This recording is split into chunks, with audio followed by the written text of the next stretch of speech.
Frindle by Clements.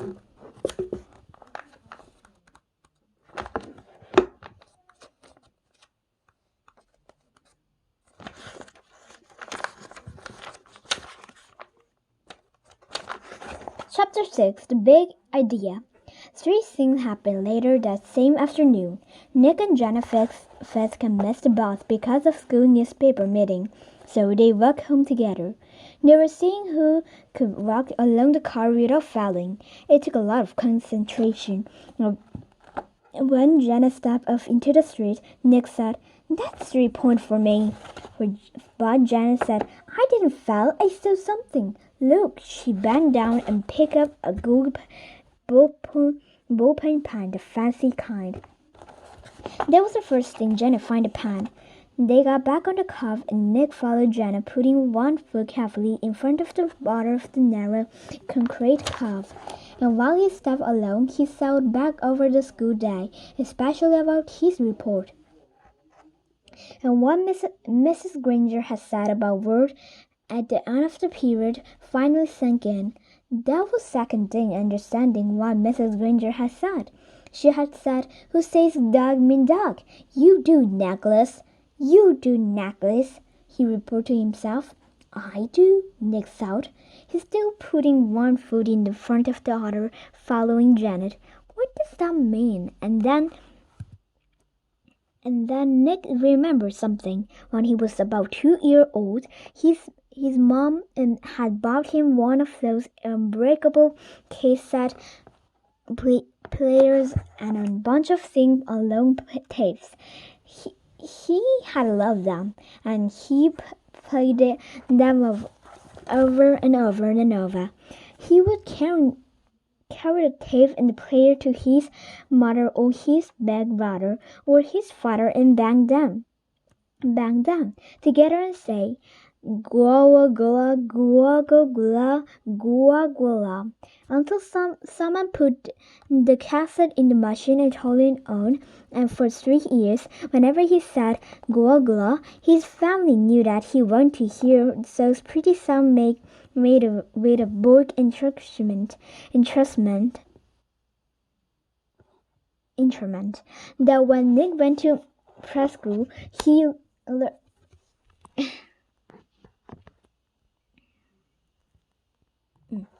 learned that if he wanted his teacher and the other kids to understand them, he had to use the word music. But "gua gua" meant the nice sound to Nick, because Nick said so. "Who said "gua gua" mean music?" "You did, Necklace." "Not fair." Yeah, Janet. They were at the corner of their own street, and Nick had bumped into her, completely absorbed in his thought. Janet stumbled off the curb, and the gold pen in her hand clattered onto the street. "Sorry, I didn't mean to honest," said Nick. "I just was watching." "Here." Nick stooped up over and picked up the pen and held it out to her. "Here's yours." And then when the third thing happened, Nick didn't say pen. Instead, he said, "Here, you're Frindle." "Frindle?" Janet took her pen and looked at him like he was nuts. She wrinkled her nose and said, "What a Frindle?" Nick grinned and said, "You'll find out. See you later." It was their account of Spring Street and South Grand Avenue, one block from home on a September afternoon, that when Nick got the big idea. And by the time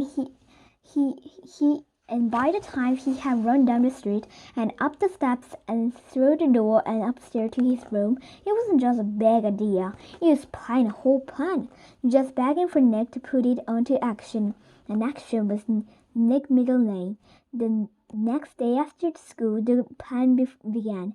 Nick walked into Penny Pantry's store and asked the lady behind the counter for a Frindle. She squinted at him. "What?" "A Frindle, please. A black one," said Nick, smiling at her. She leaned over close and aimed one ear at him. "You want what?" "A Frindle." And this time, Nick pointed the ballpoint pens behind her on the shelf. "A black one, please."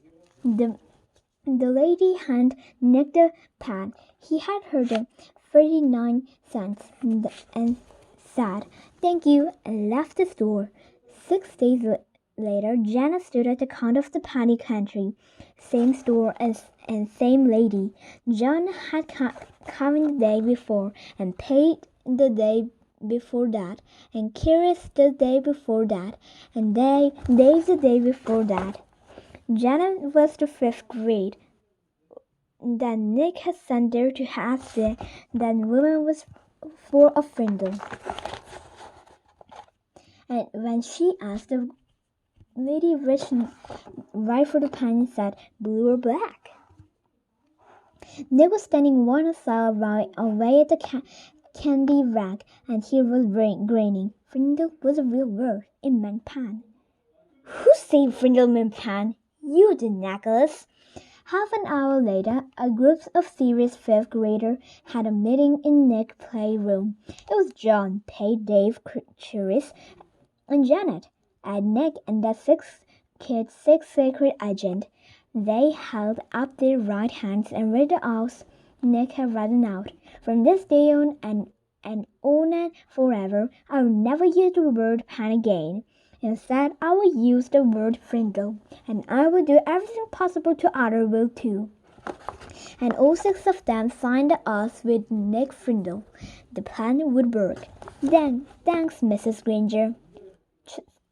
Chapter 7. Read Words. School was the perfect place to launch a new word, and since this was major historical event, Nick wanted to begin in exactly the right class. 7th period language art.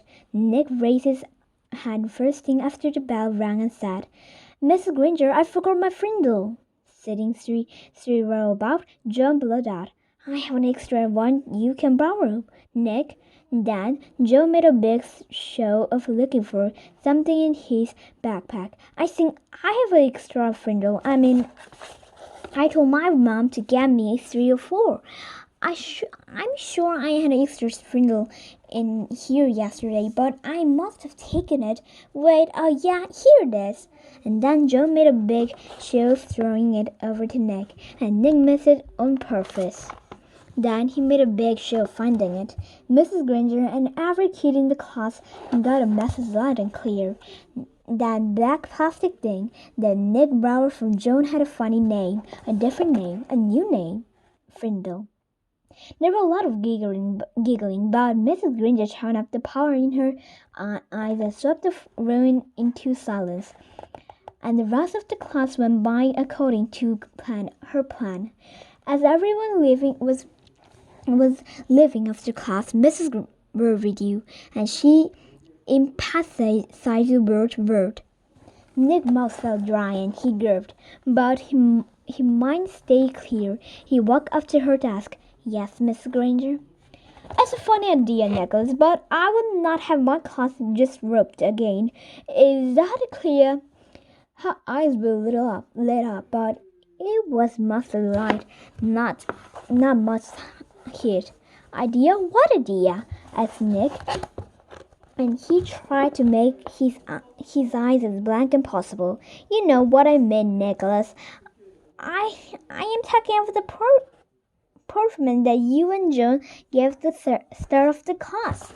I am talking about this." And she held up her pen, and an old marine fountain pen with a blue caps. "But I really didn't have a friend with me," said Nick, amazed at his own bravery, and he didn't behind his glasses. Nick kept his eyes wide and blank. Mrs. Granger's eyes flashed and then narrowed, and her lips firm for a few seconds, and then she said, "I see very well. Then I guess we have nothing more to discuss today. Nicholas, you may go." "Thanks, Mrs. Granger," said Nick, and he grabbed his backpack and headed for the door. And when he was just stepping into the hallway, he said, "And I promise I won't even forget my Frindle again. Bye." Chapter 2. Chapter 8 Michael Then the Sword. 2 days later, the photographer came to take class picture. The 5th grade picture would be taken last, right after the lunch. They gave Nick and his secret agent plenty of that time, and they whispered something into the ear of every 5th grader.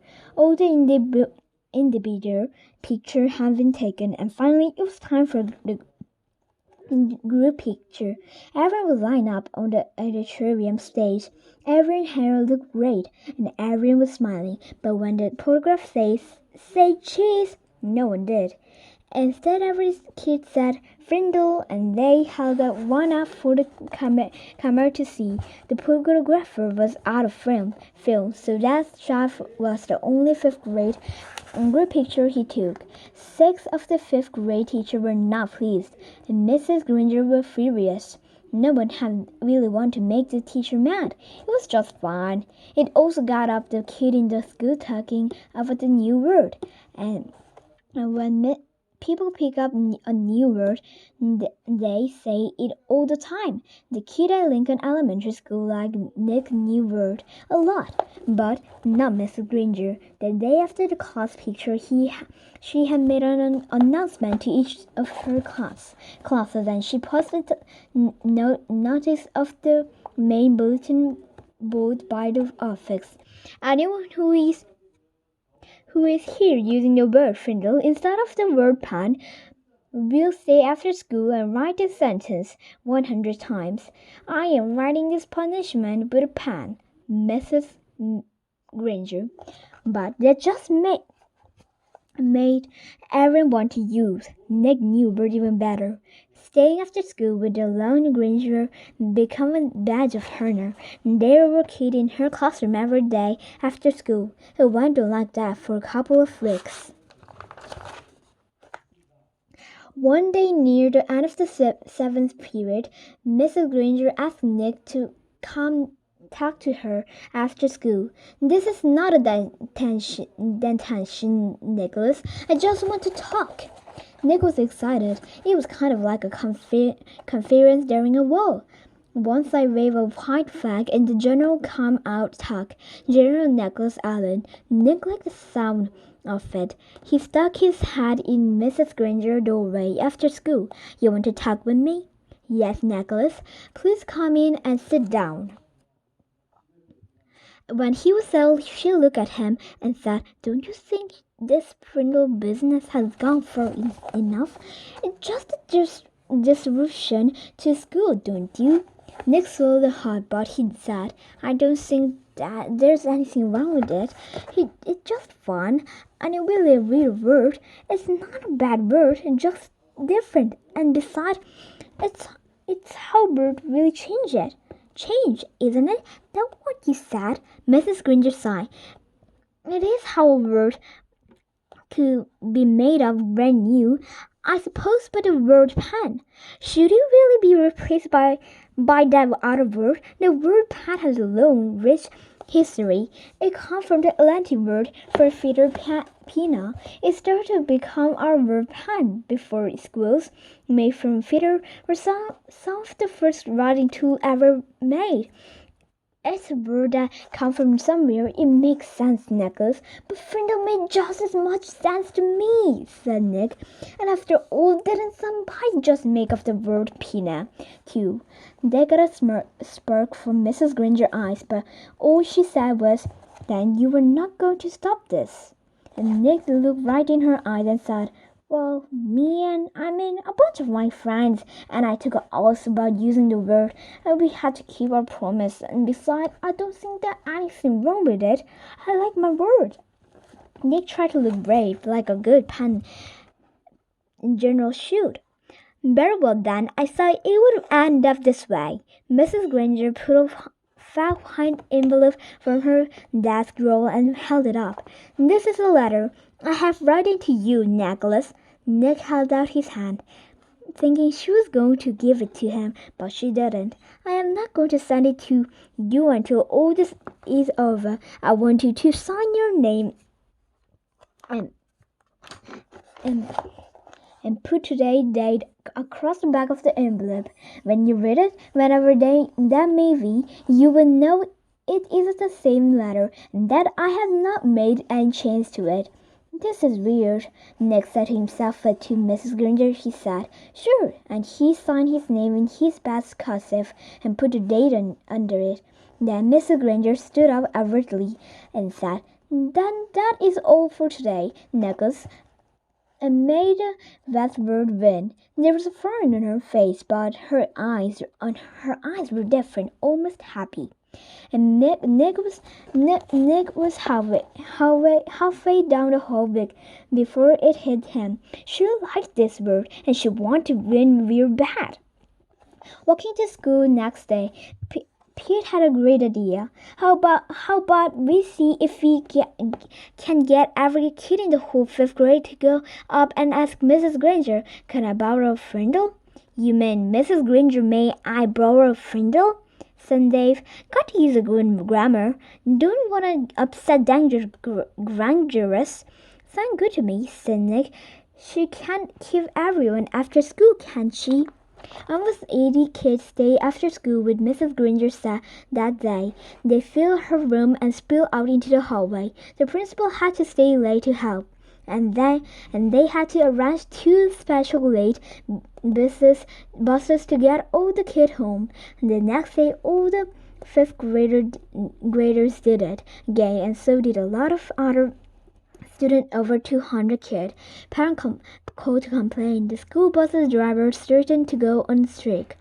And then the school board and the superintendent got involved. And about this time, the principal of Lincoln Elementary School paid a little visit to the home of Mr. and Mrs. Allen. She wanted to talk to them about their son, the one in 5th grade, the one named Nick. Frindle by Andrew Clement. Today we read chapter 6 to chapter 8. Goodbye.